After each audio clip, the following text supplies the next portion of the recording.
Well, welcome everyone. Today's Cause Journal of Statistics Data Science Education webinar features the authors of a great new paper that's focused on training the next generation of applied statisticians. So before we get there, just a little bit of some housekeeping on my end. My name is Nick Horton from Amherst College. I'm the moderator of today's webinar. I'm pleased to have the chance to kind of let you talk and interact with the authors on this paper. We have an upcoming webinar in October that I'm really excited about. We'll be looking back on 30 years of the Journal of Statistics and Data Science Education with some of the founders. And so this is something that I think would be really great to kind of see, both looking back and looking forward. The sign up for that webinar is available at the webinars, the Cause webinars link. And as always, the webinars are recorded and posted with slides at that same site. If there's something in the past, or this one will be recorded as well. So I also wanted to mention some other things going on with Cause at this point. The 2021 Electronic Undergraduate Statistics Research Conference will be taking place on Friday, November 5th, 2021.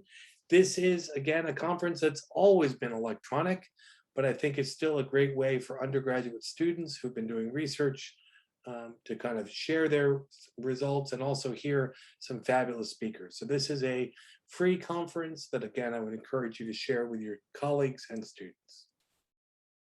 So today's webinar is focused on a paper that was published recently in the journal in the July issue called Setting the Stage, Statistical Collaboration Videos for Training the Next Generation of Applied Statistician. And one of the reasons I'm so excited about this paper is how it directly relates to aspects of the curriculum that I think we've not focused as much on historically. The Data Science for Undergraduates report put together by the National Academies in 2018 defined certain capacities that were really critical for data science education. A lot of these, including, data management, curation, data description, data modeling, workflow and reproducibility, communication and teamwork. These are things that I would typically have called beforehand statistical practice skills.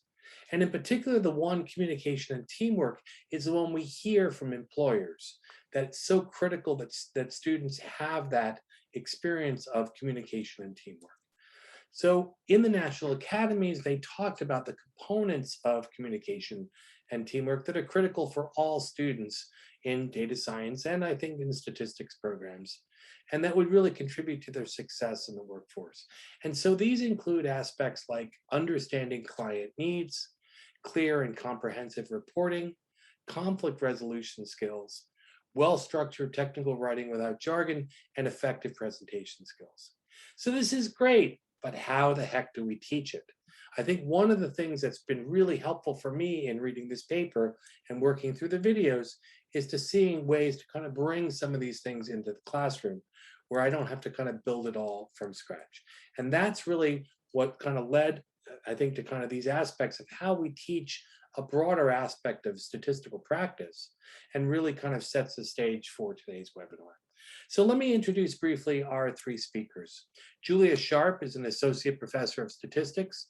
She also directs the Graybill Statistics and Data Science Lab at Colorado State University. Julia is a widely recognized expert in statistical collaboration and was awarded the Outstanding Mentor Award from the ASA's section on statistical consulting.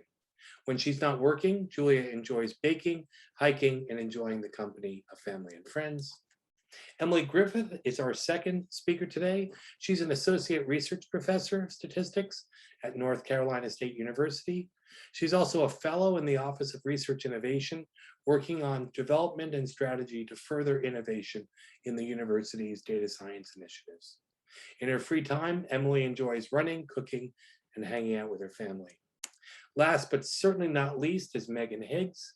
Megan has worked as a collaborative statistician in academia and private industry, and now works independently as Critical Inference LLC, where she also writes posts for a blog of the same name. She works as editor of the International Statistics Institute's Statisticians React to the News blog and serves on the ASA's Climate Change Committee. Megan loves spending time with her family and pets in Montana. So without further ado, let me turn things over to our esteemed authors to kind of talk a little bit about what went into this paper and to kind of give us, the rest of us, an overview. Thank you for the introduction, Nick. And thank you for the invitation to speak here. Through our experiences as graduate students, which doesn't really seem that long ago, even though it probably is, and instructors of statistical consulting courses and our own collaborations, we recognized how innate collaborative work is to being a statistician or a data scientist. Real-world training in statistical collaboration can be a fraction of a student's academic program, and as such, then the materials available to facilitate training in collaboration are few and far between. So that led us then to think about what resources we might need in order to train the next generation of applied statisticians. Next slide, please. On this slide, we're going to give you a few anecdotes from each of us to talk about what we needed when we were thinking about developing these materials. Emily, do you want to go first? Sure, thanks. Yeah, so a couple things came up for me as we started discussing these videos. And one was that students who are brand new to statistical consulting don't necessarily have the skills to do a mock meeting where they pretend to be the client or they pretend to be the statistician in a meaningful way. At least in my classroom, I had a really hard time doing that. And then another issue was that there are some really great video resources available, but they can be a little dated, and sometimes that's distracting and gets in the way of the instructional material, which is really important. So those were my two primary motivations. Megan, do you want to add yours? Sure. Yeah, my perspectives come from both from being a graduate student. As a graduate student, I would watch Janice Durr's videos. And so I did have this kind of feeling for the last 20 years, like those videos were helpful and engaging in some way, but they also weren't, I didn't get the sense that I was kind of watching my peers, and it was presented in more of a, like, here's how to do it and here's kind of not how to do it. Sort of a way, but reflecting on where my main learning about collaboration came from was really thinking, well, obviously in the meetings, but also post-meeting, just talking with fellow graduate students and fellow faculty members about what happened, what the challenges were, what we could do different. So that was a huge part of how I feel like I grew as a collaborator. So when I started teaching consulting or collaboration, you know, and I can't be at all the meetings, obviously, and that wouldn't even be a good thing to be in all the meetings because that changes the dynamics. But I wanted to give students this, I wanted some way to give students the opportunity to experience those challenges and walk through some of that before they're just thrust into sitting in these meetings and encountering them all themselves. Like, do we really have to all go through that first time horrible experience, or is there a way that we can actually bring those into the classroom to begin with so that they're not such a surprise the first time? So I would say, I just want to reiterate, like, the goal, or at least what I felt like we really needed, was something that we could put out there to provide realistic scenarios that really spur meaningful discussion. And like Emily said, like, it just wasn't happening with these mock consulting or mock meeting type of things for me at all. So I hope that this is something that we've put out there that can actually engage students closer to what it's like to be a meeting, even though it's not obviously going to get us all the way there. Yeah, I'll just add, those are great perspectives, and I had similar perspectives. And as we were thinking about these videos, we didn't want to reproduce Janice Durr's videos because they're so good. They start with the beginning of a meeting, they have a positive and a negative, they go through the middle of a meeting, the work portion, and then they have an ending, both a positive and a negative. And we didn't want to reproduce those because they are good, but we did want to make something that was freely available, that would be available for a long time. Janister's book is now out of print and those videos are hard to get at. And so we wanted to put together some uncomfortable situations that maybe we have been in or students of ours have been in, to demonstrate what those interactions could look like without a set ending, so that could lead to some open discussion. So again, I hope that you all will enjoy the videos, and I'll put the link in the chat in just a few minutes. Next slide, and I think Emily is up next. Yes, thank you. So we produced 10 modern videos, and they're on YouTube. They're available online in several different places. And each video is a short. So I think almost all of them are less than 5 minutes, which makes it a very comfortable length to show in class, because when you stand up there next to a video, sometimes it can feel a little awkward. And each one has a scenario from a mock collaborative interaction. In our context, because the context that we are largely in is academic research discussions, but the ideas generalize nicely to any other setting where you have a statistician and a domain expert. We also have discussion questions, and we have the scripts and some other resources. The best part, I think, about the scripts is that you can try reading them yourself in different tones of voice as an exercise, so that you can see how much that matters when you're engaging with somebody, and how you say something and the way that you say something can impact the meaning of what you said. And then another thing is that these are designed, they're going to augment what you're already doing. So it's not a fully formed class. It's meant to be slot in. Each video stands on its own with its materials, so you don't have to use all 10 of them if you don't want to. And then just really going back and emphasizing the point that Megan made, is that these are not templates for perfect interactions, which has been, I've been using these videos for a few semesters now, and that has been such a great way to start discussion, is to ask, like, what could the statistician have done better? What would you have done in this situation? And the videos provide a way for the students to really put themselves in that situation when they don't have experience in that yet. So I think it's just such an important point that these aren't perfect videos. Like, the interaction isn't perfect. It's designed to be a starting point. And yeah, we can move on to the next slide, which I think is Megan. Are you this one? Yeah, I think I'm going to take this on.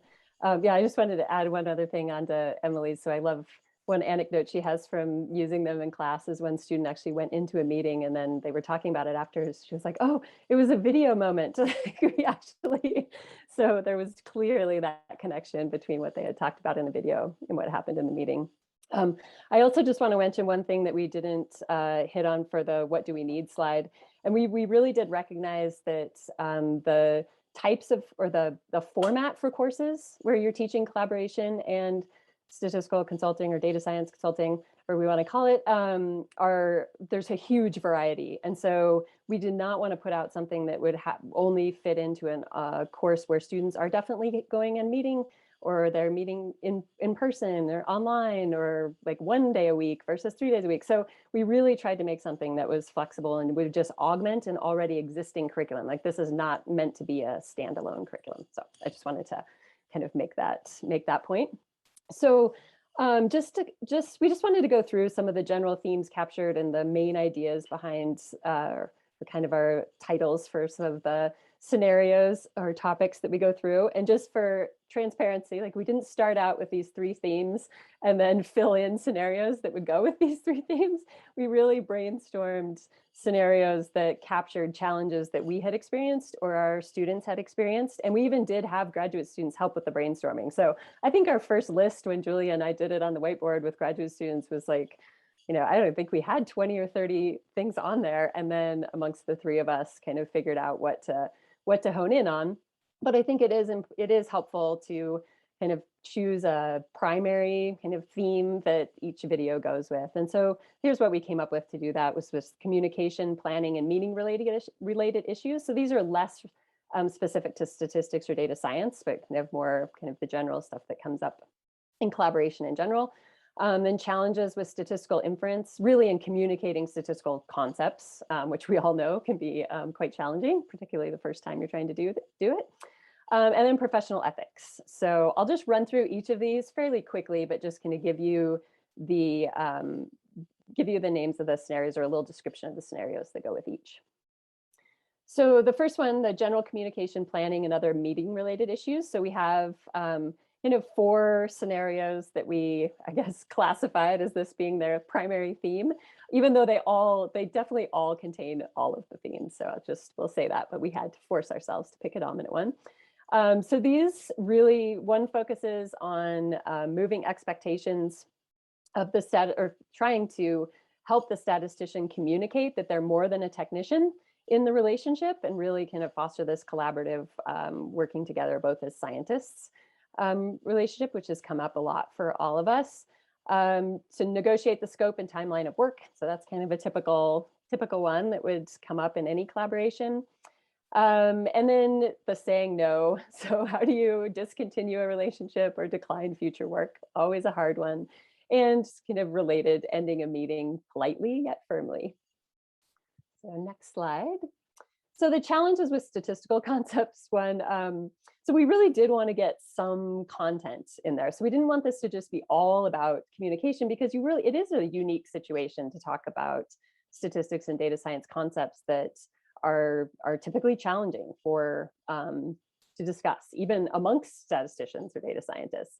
So we tried to build in some technical, what we'll call technical topics, and to help students reflect on kind of how to discuss these concepts with non-statisticians or non-data scientists.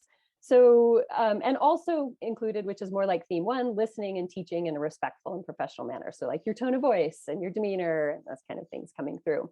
So a few of these scenarios, we responded to broad and ill-defined questions of interest. So that's a very common one that comes up. The difference between statistical significance and practical relevance. So I'm still proud of us for taking that one on. And then encouraging scientific collaborators to expand their understanding of statistical thinking to include not only statistical tests and modeling, but data visualization and descriptive summaries.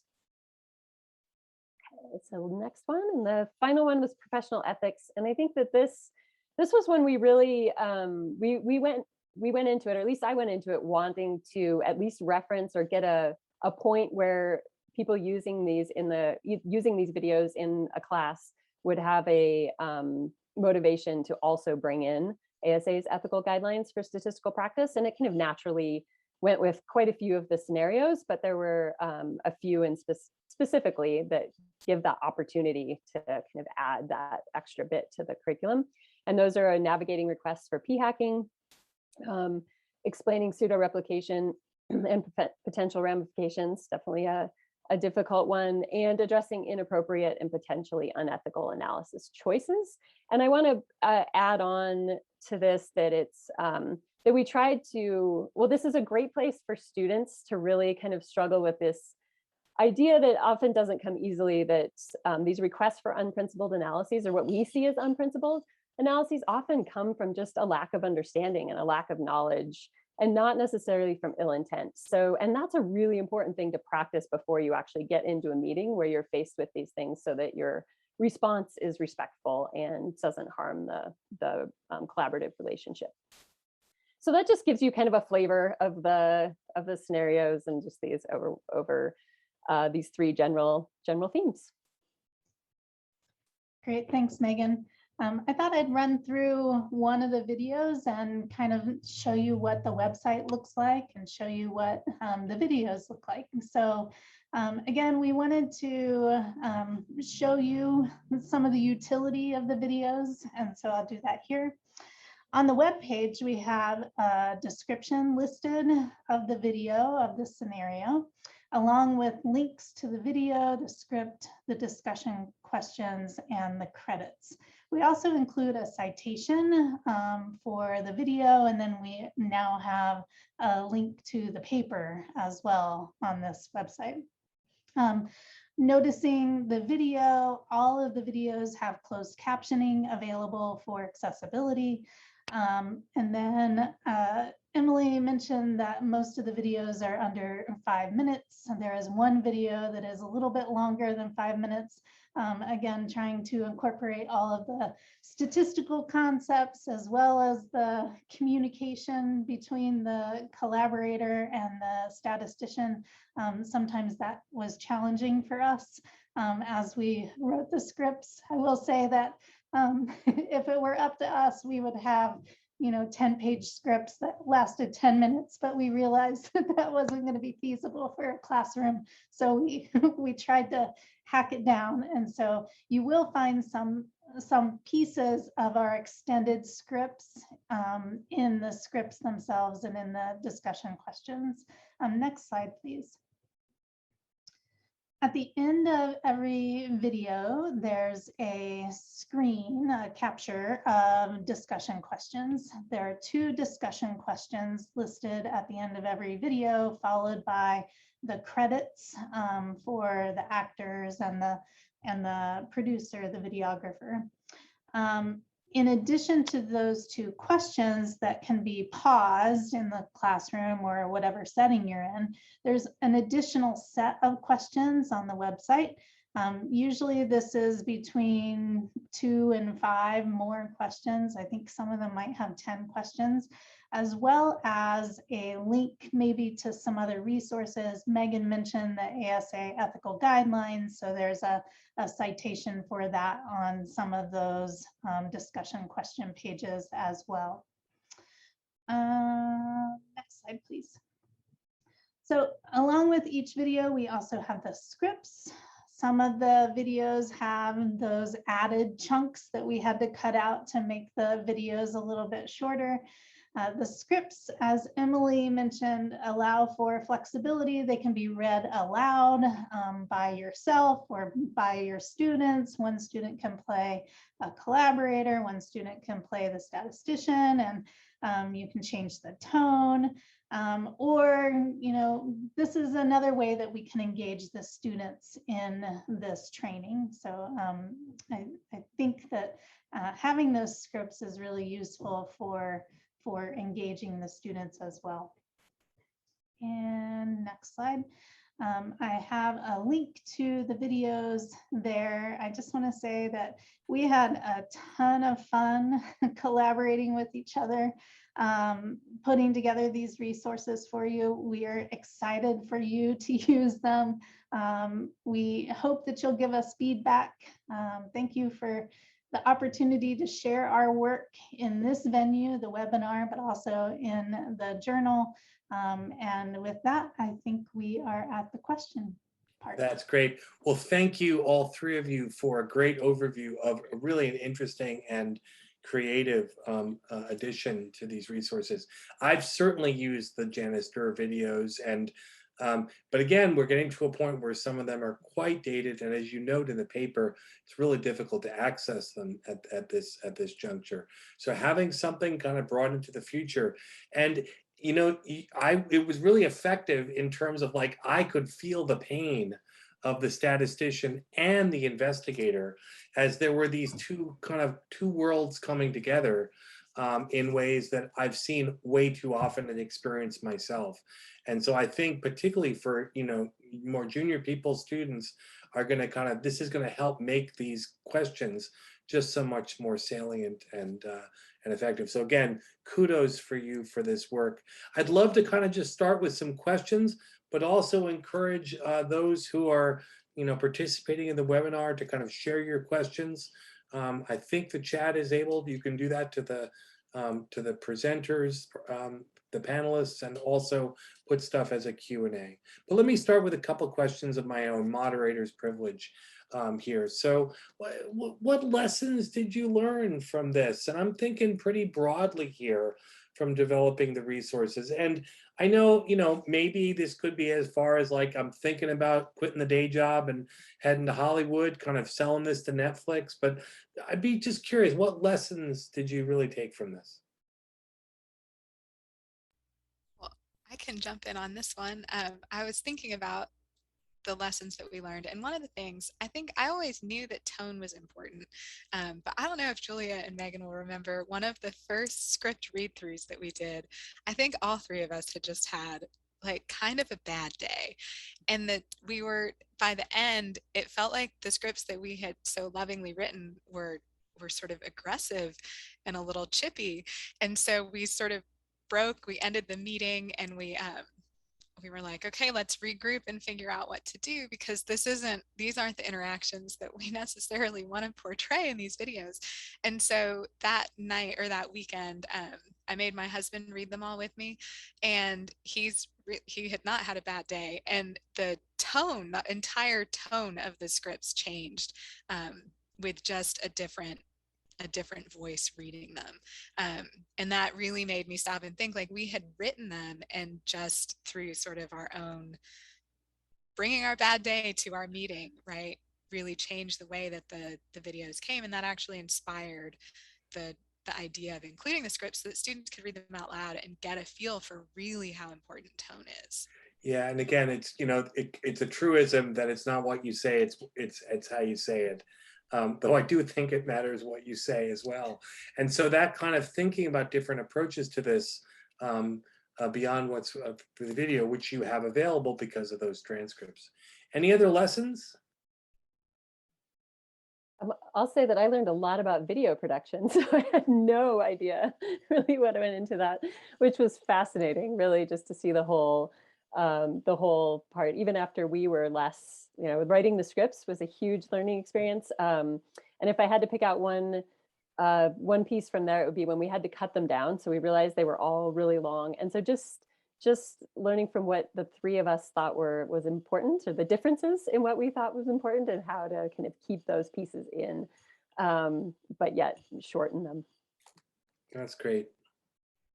Yeah, I'll just say that I definitely learned a lot about a different world, not knowing anything really about video production, or hiring actors, or screening actors, or, you know, having actors on set, and trying to make we filmed these videos in Fort Collins, and Fort Collins has a lot of trains, so trying to video around the train sounds, for example. Like, we just, every step of the way, we learned something about the process, about our own statistical collaboration. I want to say here that I learned a lot about Emily and Megan in the process, and I think that we three have grown stronger, and we collaborated on this project. It was a true collaboration, and I truly appreciated that aspect of it as well. It wasn't just one person producing the scripts and the videos. We all came together and shared our voice and shared our actions. And so thank you, Emily and Megan. I love collaborating with you. Great. My second question is, if you had time and energy, if you were still talking with each other, which it sounds like you are, you know, what would you do next? You know, what topics might you include, or what settings might you be thinking about?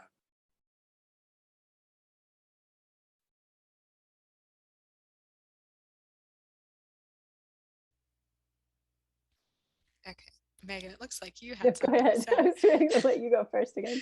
I really enjoyed including some of the technical material in it. And so I think it would be interesting and challenging in a different way to show different ways of having those technical conversations. And that would be really hard on the actors, we found out, to speak meaningfully words that they didn't know how to pronounce and weren't familiar with. And I think we were also surprised at the amount of jargon that we had included in the scripts, thinking I thought they were pretty non-technical until we were trying to explain them to people who don't have statistical backgrounds at all. But I think I would be curious to see how it could work to do more technical videos. Megan, what were you going to say? Yeah, I was going to say, I guess it's like two things. I think it would be nice to include a little bit more on professional ethics and just kind of get some really sticky situations in there that maybe even with explicit ill intent to kind of deal with, have one that deals with that. But in a bigger sense, having some videos that are tailored towards specific disciplines. So maybe like here are some things that come up in a very strict kind of biostats setting, and here are some things that come up in more of a machine learning data science setting. So I mean, that's a huge thing to bite off. We're not there, but if others do want to take that idea, that would be great. Yeah, I think I'll second what both of you have said. I do think, you know, right before we publicize these videos, or right before they were introduced to the public, I showed one of the videos to my brother-in-law, who's a botanist, a PhD botanist, and he works in academia. And he was like, oh, this would be great to show my students. So I think if possible, you know, reframing some of the discussions so that they are interesting to other disciplines, I think that could be really beneficial as well. Yeah, and that comment, it really brings in one of the comments we've had from the audience about, you know, kind of faculty from other disciplines who say, oh, researchers don't misunderstand p-values, all good journals are peer reviewed. But the kind of educational aspect of this, and to kind of really bringing together these questions, I think there's great potential for this to be a kind of a conversation about both, you know, how to kind of interact effectively with a statistician, but also how to think about, you know, disciplinary differences in ways that things have been approached. And to do that in a way, coming back to Emily's point, where you're not nagging people with your p-value police kind of hat on. And I think there's a lot of work that we as a profession need to be doing in that regard.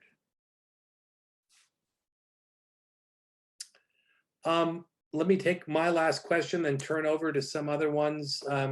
So again, you've given us these great resources. And again, thanks to the ASA, thanks to the Brief Communications for this and for your efforts to put this together. Do you have guidance about, you know, how best to kind of put these things together? You've described the flexibility you've included there with the different ways of thinking about them. And I think the fact that they're so short, you know, less than 6 minutes in all cases, usually 3 or 4 minutes, the other kind of parts and pieces there. But I'd love to hear any other guidance or advice you might have for people.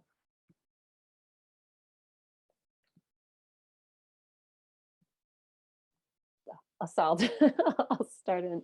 I was just going to say just a quick, this isn't, well, the augmenting, I guess I brought up earlier, like these are meant to augment, but I do want to put out there just the importance of real meetings. So I know this isn't always, not all situations or instructors or class frameworks can incorporate real meetings, but I don't want these to take the place of real meetings. So I just want to put that out there. Like, we're hoping that students get to the real meetings and have already encountered some of these. So it's like your second or third or fourth or 50th time encountering the problems instead of the first.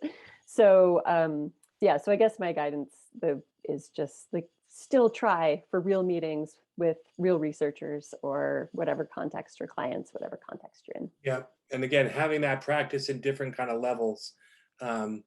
I know that there's some kind of recordings of Alan Rossman being the kind of consultant from really bad, you know, hard to kind of interact with, that the graduate students have to interact with. But I think kind of having that practice, because again, more practice with this will inevitably help people to improve. Right, we want to put our students in those meeting situations, but we want to support them as much as possible. So I feel like that's something that's been missing from this, is like, we just, here, go meet with researchers, and like, there's just not enough support there. Great.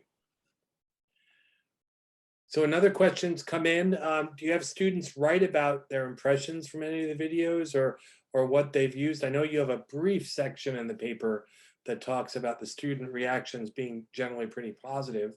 Not surprising, it's something they're not seen, that I think is at a time when they're developing the language of statistics, to be able to do these collaborations makes it doubly difficult. But any other kind of impressions or other ways you've had the students reflect on their work?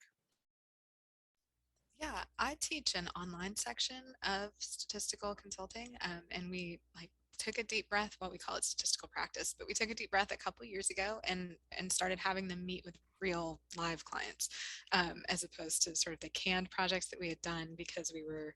This sounds sort of dated now, but we were very worried about Zoom-based interactions. This was pre-pandemic, so now that's less of an issue. But I've used the videos in that class and the discussion questions in forums where the students write their initial responses and then can discuss with each other. And the discussions in those have been among the richest that I've been able to get them to have on the discussion forums, because they all have opinions about what could have been done better or what they would have said or where they might have pushed. And so it's been really interesting to see that.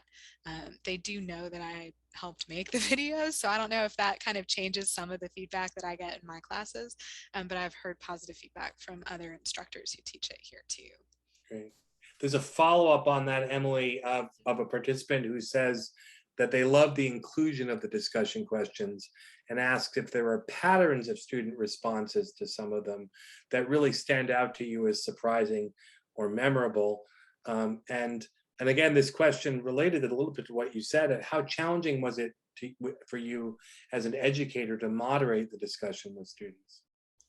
Yeah, I think one of the things that has been sort of surprising and that makes me really glad that we made these videos, even more glad that we made the videos, is I think a lot of our students go in and they're surprised if they meet resistance, right? Because why would you meet resistance from a client about showing your data or sharing things like that, or really talking through and brainstorming and stuff? And I think a lot of times that is people are intimidated. They're scared that we're going to tell them everything they've done is wrong. And so I think the videos have a nice gentle touch, and the discussion questions help people see that. But that's something that I think students are generally sort of underprepared to see, right? And so these videos kind of help. And then when they do, or if they do meet that in a real meeting, they have already seen that or thought about it a little bit and have some strategies in place. Great. So Julia or Megan, do you have any suggestions for how to teach self-evaluation on tone during a collaboration? I could personally benefit from this, I think, in terms of when I get excited and enthusiastic. But the question really is, how can we teach students to check in and modulate this aspect and to kind of think about tone? Because again, as you've noted, it's critically important to the successful kind of conversation. Yeah, I do think that it's really important to create that safe environment in your class or in your training environment, so that you can give feedback, you can receive feedback. So I'm thinking of me, so I can give feedback as an instructor, but I can also receive feedback from students, and that is relevant for the students as well. So the students can give feedback and receive feedback, but it's all in this safe environment. And so I think that setting the tone as the instructor at the beginning of the semester or the beginning of the interaction really plays a part there in doing that. So helping students to self-evaluate.